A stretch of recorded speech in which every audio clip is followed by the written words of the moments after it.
Hello friends, स्वागत है आप सभी का हमारे इस यूट्यूब चैनल मेजर टारगेट पर। तो दोस्तों आज हम लोग लेके आए क्लास 10 के भूगोल यानी कि ज्योग्राफी के काफ़ी महत्वपूर्ण 30 वीवीआई ऑब्जर्व क्वेश्चंस को देखने वाले हैं जो आपके फाइनल मैट्रिक बोर्ड परीक्षा के लिए बहुत इंपॉर्टेंट है।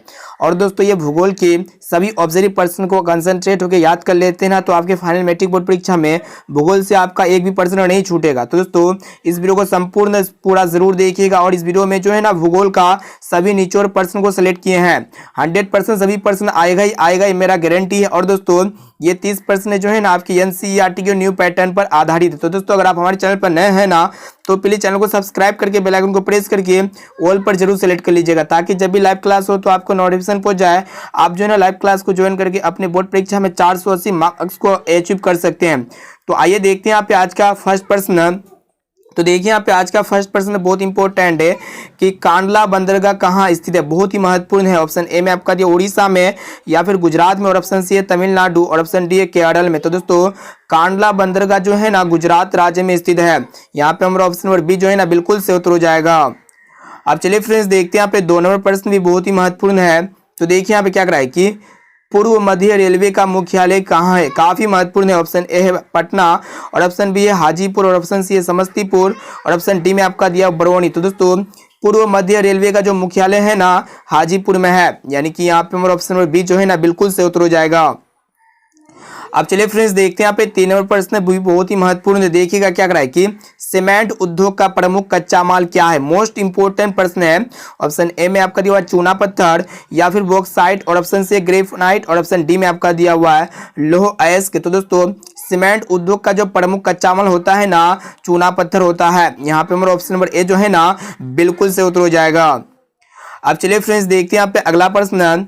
तो देखिए यहाँ पे 4 नंबर प्रश्न भी बहुत इंपॉर्टेंट है कि भारत के किस राज्य में सर्वाधिक चीनी मिल है। काफी महत्वपूर्ण है। ऑप्शन ए में आपका दिया हुआ है उत्तर प्रदेश में, और ऑप्शन बी है बिहार, और ऑप्शन सी है महाराष्ट्र, और ऑप्शन डी में आपका दिया पंजाब है। तो दोस्तों आप लोगों को पता होगा जो उत्तर प्रदेश राज्य है ना इसमें सर्वाधिक चीनी मिल है। और दोस्तों गन्ना का सबसे अधिक उत्पादन जो है ना उत्तर प्रदेश में ही होता है। साथ में इसे भी आप लोग को याद रखना है। अब चलिए फ्रेंड्स देखते हैं यहाँ पे 5 नंबर प्रश्न। तो देखिए यहाँ पे 5 नंबर प्रश्न क्या कराए कि Tata iron and steel company की स्थापना कब हुई थी। बहुत ही महत्वपूर्ण है। ऑप्शन ए 1905, और ऑप्शन बी 1906, और ऑप्शन सी 1907, और ऑप्शन डी है 1908। तो दोस्तों Tata iron and steel company की जो स्थापना हुई थी ना 1907 ईस्वी में हुई थी। यहाँ पे हमारा ऑप्शन नंबर सी जो है ना बिल्कुल से उत्तर हो जाएगा। तो दोस्तों इसमें हम लोग अत्यंत महत्वपूर्ण 30 वीवीआई ज्योग्राफी के ऑब्जर्व पर्सन को देख रहे हैं। और दोस्तों ये 30 ऑब्जर्व पर्सन को कंसंट्रेट होकर याद कर लेते हैं ना, तो आपके ज्योग्राफी में एक भी प्रश्न नहीं छूटेगा। और दोस्तों इस वीडियो से ना बहुत सारे प्रश्न हूबहू देखने को मिलेगा, इसीलिए एक एक क्वेश्चन को अच्छी तरह से याद करते हुए चलना है। अब चलिए फ्रेंड्स देखते हैं यहाँ पे अगला प्रश्न। तो देखिए यहाँ पे 6 नंबर प्रश्न क्या कराए कि पटना हवाई अड्डा का नाम क्या है। मोस्ट इंपोर्टेंट प्रश्न है। ऑप्शन ए में आपका दिया हुआ जयप्रकाश हवाई अड्डा, और ऑप्शन बी है पटना हवाई अड्डा, और ऑप्शन सी है महात्मा गांधी हवाई अड्डा, और ऑप्शन डी में आपका दिया हुआ है बिहार हवाई अड्डा। तो दोस्तों पटना हवाई अड्डा का जो नाम है ना जयप्रकाश हवाई अड्डा है, यानी कि यहाँ पे हमारा ऑप्शन नंबर ए जो है ना बिल्कुल से उत्तर हो जाएगा। और दोस्तों ये भी प्रश्न जो है ना MVVI है, मोस्ट इंपोर्टेंट ऑब्जर्व प्रश्न है, इसलिए एक क्वेश्चन को अच्छी तरह से याद करते हुए चलना है। अब चलिए फ्रेंड्स देखते हैं यहाँ पे अगला प्रश्न। तो देखिए यहाँ पे 7वां प्रश्न क्या कराए कि गेहूं कौन सी फसल है। बहुत ही महत्वपूर्ण है। ऑप्शन ए है रबी, और ऑप्शन बी है खरीफ, और ऑप्शन सी है जायद, और ऑप्शन डी में आपका दिया हुआ है नकदी। तो दोस्तों ये गेहूं जो है ना रबी फसल है, यानी कि यहाँ पे हमारा ऑप्शन नंबर ए जो है ना बिल्कुल से उत्तर हो जाएगा। और दोस्तों ये भी प्रश्न बहुत इंपॉर्टेंट है। और दोस्तों इसी तरह का और एक प्रश्न पूछे जाते हैं कि चावल कौन सी फसल है। तो दोस्तों ये चावल जो होते हैं ना, ये चावल एक प्रकार का क्या होते हैं, खरीफ फसल होते हैं। यानी कि अगर पूछा जाए कि चावल कौन सी फसल होगा, खरीफ फसल हो जाएगा। ठीक है। अब चलिए फ्रेंड्स देखते हैं यहाँ पे 8वां प्रश्न। तो देखिए यहाँ पे 8वां प्रश्न क्या कराए कि चाय पत्ती सबसे अधिक किस राज्य में होता है। बहुत ही महत्वपूर्ण है। ऑप्शन ए में आपका दिया बिहार में, या फिर उत्तर प्रदेश में, और ऑप्शन सी हरियाणा में, और ऑप्शन डी में आपका दिया हुआ है असम में। तो दोस्तों चाय पत्ती सबसे अधिक जो होता है ना असम में होता है, यानी कि यहाँ पे हमारा ऑप्शन नंबर डी जो है ना बिल्कुल से उत्तर हो जाएगा। अब आइए फ्रेंड्स देखते हैं यहाँ पे अगला प्रश्न। तो देखिए यहाँ पे 9 नंबर प्रश्न क्या कराए कि सुनहरा रेशा किसे कहा जाता है। बहुत ही महत्वपूर्ण है। ऑप्शन ए में आपका दिया हुआ है कपास को, या फिर रेशम को, और ऑप्शन से गन्ना को, और ऑप्शन डी में आपका दिया हुआ है जूट को। तो दोस्तों सुनहरा रेशा जो है ना जूट को कहा जाता है, यानी कि यहाँ पे हमारा ऑप्शन नंबर डी जो है ना बिल्कुल से उत्तर हो जाएगा। यहाँ पे हमारा ऑप्शन सी में दिया हुआ जूट, ठीक है। यहाँ पे ऑप्शन नंबर सी क्या हो जाएगा, जूट, बिल्कुल सही उत्तर हो जाएगा। और दोस्तों एक प्रश्न ये पूछाते हैं कि कपास को क्या कहा जाता है, तो दोस्तों कपास को जो है ना उजला सोना कहा जाता है, साथ में इसे भी आप लोग को याद रखना है। अब आइए फ्रेंड्स देखते हैं यहाँ पे अगला प्रश्न है। तो देखिए यहाँ पे 10वां प्रश्न बहुत इंपॉर्टेंट है कि ऑपरेशन फ्लड का संबंध किससे है। ऑप्शन ए में आपका दिया हुआ कपास से, और ऑप्शन बी है दूध से, और ऑप्शन सी है चावल से, और ऑप्शन डी में आपका दिया हुआ है जूट से। तो दोस्तों ये ऑपरेशन फ्लड का जो संबंध है ना दूध से है, इसे आप लोग को याद रखना है। यहाँ पे हमारा ऑप्शन नंबर बी जो है ना बिल्कुल से उत्तर हो जाएगा। तो दोस्तों इसमें हम लोग काफी महत्वपूर्ण, अत्यंत महत्वपूर्ण 30 ऑब्जेक्टिव क्वेश्चंस को देख रहे हैं। और दोस्तों ये 30 ऑब्जेक्टिव प्रश्न को अच्छी तरह से याद कर लेते हैं ना, तो आपके फाइनल मैट्रिक बोर्ड परीक्षा में भूगोल से आपका एक भी प्रश्न नहीं छूटेगा, ये मेरा गारंटी है। इसलिए एक क्वेश्चंस को जो है ना अच्छी तरह से याद कर लेना है। और दोस्तों ये 30 प्रश्न में से अगर आपको जो भी प्रश्न अगर याद ना हो ना, तो उस प्रश्न को अपने नोटबुक में नोट करके उसे जरूर याद कर लीजिएगा। और दोस्तों आप लोग लास्ट में कमेंट करके बताइएगा कि ये 30 प्रश्न में से पहले से आप लोगों को कितना प्रश्न याद था। अब आइए फ्रेंड्स देखते हैं यहाँ पे 11 नंबर प्रश्न बहुत इंपॉर्टेंट है। क्या कह रहा है कि भारत में अर्थव्यवस्था का मूल आधार क्या है। ऑप्शन ए है उद्योग, और ऑप्शन बी है कृषि, और ऑप्शन सी है व्यापार, और ऑप्शन डी में आपका दिया हुआ है खनन। तो दोस्तों भारत में अर्थव्यवस्था का जो मूल आधार है ना कृषि है, यानी कि यहाँ पे हमारा ऑप्शन नंबर बी जो है ना बिल्कुल से उत्तर हो जाएगा। अब आइए फ्रेंड्स देखते हैं यहाँ पे अगला प्रश्न है। तो देखिए यहाँ पे 12 नंबर प्रश्न बहुत इंपॉर्टेंट है कि मैंगनीज का उत्पादन किस राज्य में अधिक होता है, बहुत ही महत्वपूर्ण है। ऑप्शन ए में आपका दिया उड़ीसा में, और ऑप्शन बी है झारखंड में, और ऑप्शन सी है कर्नाटक में, और ऑप्शन डी में आपका दिया हुआ है गोवा में। तो दोस्तों मैंगनीज का उत्पादन जो होता है ना सबसे अधिक उड़ीसा राज्य में होता है, यानी कि यहाँ पे हमारा ऑप्शन नंबर ए जो है ना बिल्कुल से उत्तर हो जाएगा। अब चलिए फ्रेंड्स देखते हैं यहाँ पे अगला प्रश्न है। तो देखिए यहाँ पे 13 नंबर प्रश्न बहुत इंपॉर्टेंट है कि कोयला किस प्रकार का संसाधन है, मोस्ट इंपॉर्टेंट प्रश्न है। ऑप्शन ए में आपका दिया हुआ है आणविकरणीय, और ऑप्शन बी है नवीकरणीय, और ऑप्शन सी है जैव, और ऑप्शन डी में आपका दिया हुआ है अजैव। तो दोस्तों ये कोयला जो है ना, कोयला का भंडार सीमित है, यानी कि कोयला एक ना एक दिन समाप्त होगा ही, ठीक है। आने वाले समय में कोयला का समाप्त होना निश्चित है, इसलिए जो है ना यह एक प्रकार का अनवीकरणीय संसाधन होते हैं, यानी कि यहाँ पे हमारा ऑप्शन नंबर ए जो है ना बिल्कुल से उत्तर हो जाएगा। अब चलिए फ्रेंड्स देखते हैं यहाँ पे अगला प्रश्न। तो देखिए यहाँ पे 14 नंबर प्रश्न भी बहुत इंपॉर्टेंट है। क्या कह रहा है कि मुंबई हाई क्यों प्रसिद्ध है, मोस्ट इंपॉर्टेंट प्रश्न है। ऑप्शन ए में आपका दिया कोयला के लिए, और ऑप्शन बी है तेल शोधक कारखाना के लिए, और ऑप्शन सी है खनिज तेल के लिए, और ऑप्शन डी में आपका है परमाणु शक्ति के लिए। तो दोस्तों ये मुंबई हाई जो है ना तेल शोधक कारखाना के लिए प्रसिद्ध है, यानी कि यहाँ पे हमारा ऑप्शन नंबर बी जो है ना बिल्कुल से उत्तर हो जाएगा। ये भी प्रश्न बहुत इंपॉर्टेंट है। अब चलिए फ्रेंड्स देखते हैं यहाँ पे अगला प्रश्न। तो देखिए यहाँ पे 15 नंबर प्रश्न बहुत इंपॉर्टेंट है कि कपास सबसे अधिक किस राज्य में होता है। ऑप्शन ए में आपका दिया हुआ गुजरात में, और ऑप्शन बी है बिहार में, और ऑप्शन सी उत्तर प्रदेश में, और ऑप्शन डी में आपका दिया हुआ है दिल्ली में। तो दोस्तों कपास का उत्पादन जो सबसे अधिक होता है ना गुजरात राज्य में होता है। और दोस्तों ये काली मिट्टी जो है ना सबसे अधिक किस राज्य में पाई जाती है, गुजरात राज्य में पाई जाती है। और दोस्तों काली मिट्टी में जो है ना कपास का उत्पादन होता है। अब चलिए फ्रेंड्स देखते हैं यहाँ पे अगला प्रश्न।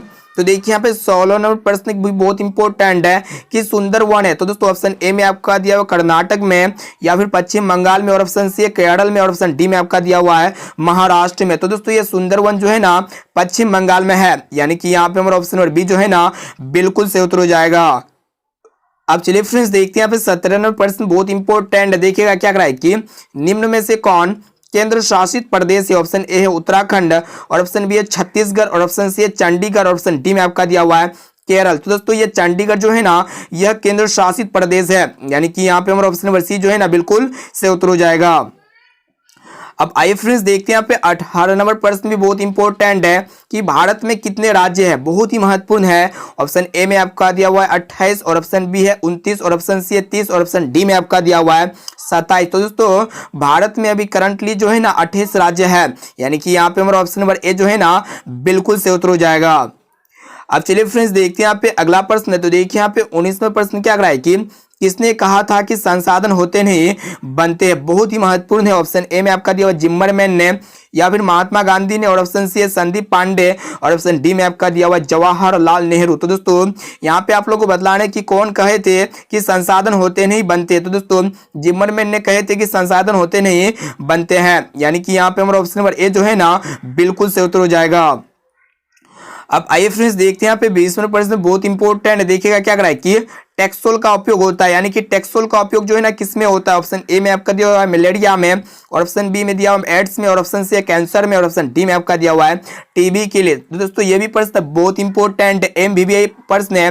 तो यहाँ पे आप लोग को ये बतलाना है कि टेक्सोल का उपयोग आखिर होता है कहाँ है? तो दोस्तों ये टेक्सोल का उपयोग जो होता है ना कैंसर में होता है, यानी कि यहाँ पे हमारा ऑप्शन नंबर सी जो है ना बिल्कुल से उत्तर हो जाएगा। अब आइए फ्रेंड्स देखते हैं यहाँ पे अगला प्रश्न। दोस्तों अभी तक आप वीडियो को लाइक नहीं किए हैं ना दोस्तों, वीडियो को लाइक जरूर कर दीजिएगा, और चैनल पर नए हैं ना तो प्लीज चैनल को सब्सक्राइब जरूर कर लीजिएगा। तो देखते हैं यहाँ पे 21 नंबर प्रश्न क्या कराए कि भारत का सबसे बड़ा बंदरगाह कहाँ है? काफी महत्वपूर्ण प्रश्न। ऑप्शन ए में आपका दिया हुआ मुंबई, या फिर चेन्नई, और ऑप्शन सी कोलकाता, और ऑप्शन डी में आपका दिया हुआ कांडला। तो दोस्तों ये भारत का जो सबसे बड़ा बंदरगाह है ना मुंबई है, यानी कि यहाँ पे हमारा ऑप्शन नंबर ए जो है ना बिल्कुल से उत्तर हो जाएगा। और दोस्तों बंदरगाह जो है ना हम लोग उसे कहते हैं जहाँ पे पानी में जहाज रुकता है ना, यानी कि जहाजों का स्टेशन को हम लोग क्या कहते हैं? बंदरगाह कहते हैं। ठीक है, अब आइए फ्रेंड्स देखते हैं यहाँ पे अगला प्रश्न। तो देखिए यहाँ पे 22 नंबर प्रश्न में बहुत इंपॉर्टेंट है, क्या कराएगी? निम्न में से कौन छोटे पैमाने का उद्योग है? बहुत ही महत्वपूर्ण प्रश्न है। ऑप्शन ए में आपका दिया हुआ है चीनी उद्योग, और ऑप्शन बी में दिया हुआ कागज उद्योग, और ऑप्शन सी खिलौना उद्योग, और ऑप्शन डी में आपका दिया हुआ है विद्युत उपकरण उद्योग। तो दोस्तों सबसे छोटे पैमाने का जो उद्योग होता है ना खिलौना उद्योग होता है, यानी कि यहाँ पे हमारा ऑप्शन नंबर सी जो है ना बिल्कुल से उत्तर हो जाएगा। अब आइए फ्रेंड्स देखते हैं यहाँ पे 23 नंबर प्रश्न भी बहुत ही महत्वपूर्ण है। देखिएगा क्या कराए कि कोयला का सबसे अच्छा किस्म कौन सा है? बहुत ही महत्वपूर्ण है। ऑप्शन ए में आपका दिया हुआ है एंथ्रासाइट, और ऑप्शन बी है बिटुमिनस, और ऑप्शन सी है लिग्नाइट, और ऑप्शन डी में आपका दिया हुआ है पीट। तो दोस्तों कोयला जो होते हैं ना, कोयला 4 प्रकार के होते हैं, और 4 प्रकार में से जो सबसे अच्छा कोयला होता है ना एंथ्रासाइट होता है, और सबसे खराब किस्म का जो कोयला होता है ना पीट होता है। साथ में से भी आप लोग को याद रखना है। अब आइए फ्रेंड्स देखते हैं यहाँ पे 24वां प्रश्न बहुत इंपॉर्टेंट है। तो देखिए यहाँ पे क्या कराए कि सोपानी कृषि किस राज्य में होता है? मोस्ट इंपोर्टेंट प्रश्न है। ऑप्शन ए में आपका दिया हुआ हरियाणा में, या फिर पंजाब में, और ऑप्शन सी उत्तराखंड में, और ऑप्शन डी में आपका दिया हुआ है बिहार में। तो दोस्तों आप लोग को यहाँ पे ये बतलाना है कि सोपानी कृषि किस राज्य में होता है। तो दोस्तों सोपानी कृषि जो होता है ना कहाँ पे होता है? उत्तराखंड राज्य में होता है, यानी कि यहाँ पे हमारा ऑप्शन नंबर सी जो है ना बिल्कुल से उत्तर हो जाएगा। अब आइए फ्रेंड्स देखते हैं यहाँ पे अगला प्रश्न। तो देखिए यहाँ पे 25वां प्रश्न क्या कराए कि बिहार में नहरों के द्वारा सिंचाई किस जिले में अधिक होता है? काफी महत्वपूर्ण है। ऑप्शन ए रोहतास में, या फिर सिवान में, और ऑप्शन सी गया में, और ऑप्शन डी में आपका दिया हुआ है चंपारण में। तो दोस्तों बिहार में नहरों के द्वारा जो सिंचाई सबसे अधिक होता है ना रोहतास में होता है, यानी कि यहाँ पे हमारा ऑप्शन नंबर ए जो है ना बिल्कुल से उत्तर हो जाएगा। अब चलिए फ्रेंड्स देखते हैं यहाँ पे अगला प्रश्न। तो देखिए यहाँ पे 26वां प्रश्न बहुत इंपॉर्टेंट है कि भारत का सबसे बड़ा लौह उत्पादक राज्य कौन सा है? अति महत्वपूर्ण है। ऑप्शन ए है कर्नाटक, और ऑप्शन बी है गोवा, और ऑप्शन सी उड़ीसा, और ऑप्शन डी में आपका दिया हुआ है झारखंड। तो दोस्तों भारत का जो सबसे बड़ा लौह उत्पादक राज्य वो है ना कर्नाटक है। यहाँ पे हमारा ऑप्शन नंबर ए जो है ना बिल्कुल से उत्तर हो जाएगा। अब चलिए फ्रेंड्स देखते हैं यहाँ पे अगला प्रश्न। तो देखिए यहाँ पे 27वां प्रश्न में बहुत ही महत्वपूर्ण है। देखिएगा कि गंडक परियोजना का निर्माण किस स्थान पर है? ऑप्शन ए में आपका दिया बेतिया, और ऑप्शन बी है वाल्मीकिनगर, और ऑप्शन सी मोतिहारी, और ऑप्शन डी में आपका दिया हुआ छपरा में। तो दोस्तों गंडक परियोजना का निर्माण जो है ना वाल्मीकिनगर में है। यहाँ पे हमारा ऑप्शन नंबर बी जो है ना बिल्कुल से उत्तर हो जाएगा। अब आइए फ्रेंड्स देखते हैं यहाँ पे 28 नंबर प्रश्न जो अत्यंत ही महत्वपूर्ण है। देखिएगा कि सबसे अधिक आबादी वाला जिला कौन सा है? ऑप्शन ए में आपका दिया पटना, और ऑप्शन बी है सिवान, और ऑप्शन सी है दरभंगा, और ऑप्शन डी में आपका दिया हुआ है समस्तीपुर। तो दोस्तों सबसे अधिक आबादी वाला जो जिला है ना पटना है, और दोस्तों सबसे कम आबादी वाला जो जिला है ना वो कौन है? शिवहर है। इसे आप लोग को याद रखना है, शिवहर। बहुत ही महत्वपूर्ण प्रश्न को देख रहे हैं। अब चलिए फ्रेंड्स देखते हैं यहाँ पे अगला प्रश्न। तो देखिए यहाँ पे 29 नंबर प्रश्न क्या कराए कि बिहार के किस जिले की प्रति व्यक्ति आय सबसे कम है? यहाँ पे आप लोग को बतला रहे हैं कि बिहार के किस जिले की प्रति व्यक्ति आय कम है। ऑप्शन ए में आपका दिया हुआ है पटना, और ऑप्शन बी है सिवान, और ऑप्शन सी है शिवहर, और ऑप्शन डी में आपका दिया हुआ है गोपालगंज। तो दोस्तों ये आप लोग को बतला रहे हैं कि बिहार के जो है ना शिवहर जिले की प्रति व्यक्ति आय सबसे कम है, यानी कि यहाँ पे हमारा ऑप्शन नंबर सी जो है ना बिल्कुल से उत्तर हो जाएगा। अब चलिए फ्रेंड्स देखते हैं यहाँ पे आज का लास्ट और अंतिम प्रश्न जो अत्यंत ही महत्वपूर्ण है। देखिए यहाँ पे क्या कराए कि फाल्टा विशेष आर्थिक क्षेत्र कहाँ स्थित है? मोस्ट इंपोर्टेंट प्रश्न है। ऑप्शन ए में आपका दिया पश्चिम बंगाल में, और ऑप्शन बी है दिल्ली में, और ऑप्शन सी है तमिलनाडु में, और ऑप्शन डी में आपका दिया हुआ है केरल में। तो दोस्तों फाल्टा विशेष आर्थिक क्षेत्र जो है ना ये पश्चिम बंगाल में स्थित है, यानी कि यहाँ पे हमारा ऑप्शन नंबर ए जो है ना बिल्कुल से उत्तर हो जाएगा। तो दोस्तों इस वीडियो में हम लोग काफी महत्वपूर्ण ज्योग्राफी के 30 ऑब्जर्व क्वेश्चन को कवर किए जो आपके फाइनल मैट्रिक बोर्ड परीक्षा में ये 30 प्रश्न में से बहुत सारे प्रश्न जो है ना आपके फाइनल मैट्रिक बोर्ड परीक्षा में हूबहू देखने को मिलेगा। और दोस्तों ये 30 प्रश्न में से अगर आपको जो भी प्रश्न याद ना हो ना तो उस प्रश्न को अपने नोटबुक में नोट करके उसे जरूर याद कर लीजिएगा। अब आइए फ्रेंड्स देखते हैं यहाँ पे आज का होमवर्क प्रश्न जो है स्पेशली आपके लिए तैयार किया गया है। देखिए यहाँ पे क्या करा है कि सर्वाधिक वर्षा होती है ऑप्शन ए में आपका दिया पूर्णिया में, या फिर चेरापूंजी में, और ऑप्शन सी है कोच्चि में, और ऑप्शन डी में आपका दिया हुआ है माउंट सिंड्रा में। तो दोस्तों इसका राइट आंसर क्या होगा आप लोग जो है ना हम एक कमेंट करके जरूर बताइएगा। और दोस्तों साथ में ये भी बताइएगा कि ये 30% में से पहले से आप लोग को कितना प्रश्न याद था। अब आइए फ्रेंड्स, तो दोस्तों अभी तक वीडियो को लाइक नहीं किए हैं ना दोस्तों, वीडियो को लाइक जरूर कर दीजिएगा, और चैनल पर नए हैं ना तो प्लीज चैनल को सब्सक्राइब करके बेल आइकन को प्रेस करके ऑल पर जरूर सेलेक्ट कर लीजिएगा, ताकि जब भी वीडियो अपलोड करें ना तो आपको नोटिफिकेशन पहुंच जाए। और दोस्तों इस वीडियो को अपने दोस्तों में एक बार जरूर शेयर कीजिएगा, जितना भी आपका व्हाट्सएप फेसबुक ग्रुप है ना सारे ग्रुप में इस वीडियो को जरूर शेयर कीजिए। तो दोस्तों फिर मिलते हैं जल्द ही अगले वीडियो।